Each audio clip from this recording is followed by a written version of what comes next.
So good morning, everyone. And Marge has asked me to talk to you about the speaker series that is coming up in the spring. And I think most of you have received the description, so I'll just go through it very briefly.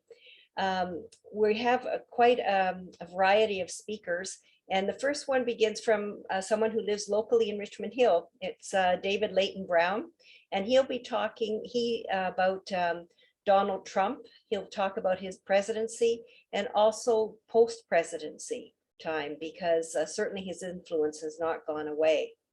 And he's an expert in this area of history as well in his background. Then we're going to go to Alan Bartley, who is going to talk to us, interestingly, after what's happened in Ottawa, but he's going to be talking about the Ku Klux Klan in Canada and how it came to Canada in the 1920s. And apparently that was the time that it was very ripe time for them to come into Canada. And certainly the Protestant white population of Canada supported this movement, and everything else was fair game to them. So that was from Indigenous people to other types of immigrants coming into the country, and as well as the Black people that we had here. And he'll be speaking to us from the Ottawa area. So then we're going to go to Leah Denbach. Now, she's an interesting person. I heard about Leah when she was 12 years old. There was an article in the newspaper. This is a few years back. And at 12 years old, she bought her first camera, and she lived in Collingwood. And her father would come with her into the city, and she would begin photographing homeless people.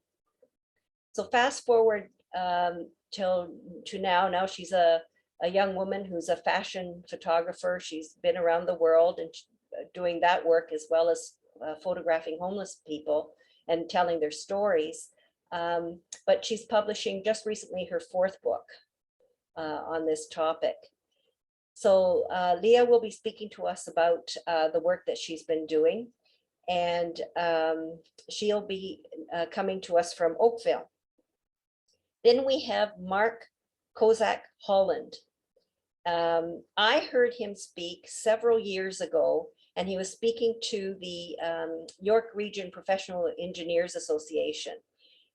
My husband's an engineer, and so I just happened to tag along. And at that time, he gave a 3-hour lecture on this topic. So you can appreciate he's going to be condensing quite a bit, although I've given him 15 minutes extra. So he'll be talking for 1 hour and 15 minutes. And he's going to be talking about lessons from the project that built, launched, and sank the Titanic. And without giving too much away, there are decisions that stakeholders make along the way in the project. And sometimes those decisions are not made for the right reasons. And he'll tell you about them and how they affected the outcome of what happened to the Titanic. Daniel Black is an interesting person. And again, this is an individual who's writing about something that I honestly have never heard of before. And that has to do with Canada's role during the First World War. And it was the working on behalf of the British government to go to China and actually to work and it was a Chinese Labor Corps.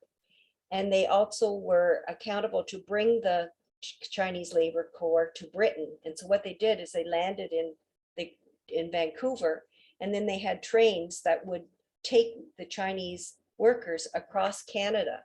These trains were operated in secrecy. Every train station that they stopped at would have had guards. They were never allowed to exit the train until they got to Halifax. And there's one particular doctor, his name is Harry Livingston, and we're going to hear about him because when he joined the army, he ended up going to China to help recruit these individuals. And then he stayed in the Europe with the Chinese Labor Corps until 1920 because they were still cleaning up and doing all the other things that they had to do. So you'll hear about that, but a role that we haven't heard about. He's also coming from the Ottawa area. And then lastly, we have Joanne Chu, and she's going to be talking about China. She's going to be, she has an opinion that for too long, Western societies have mishandled or simply ignored Beijing's actions out of narrow self-interest. Decades of willful misinterpretation have over time become complicity in the toxic diplomacy, human rights abuses, and foreign interference seen from China today. And so she'll put forth her case on May 12th, and she'll be coming to us from Vancouver. So Zoom has been very good to us in this. It gives us an opportunity to reach further afield in this time.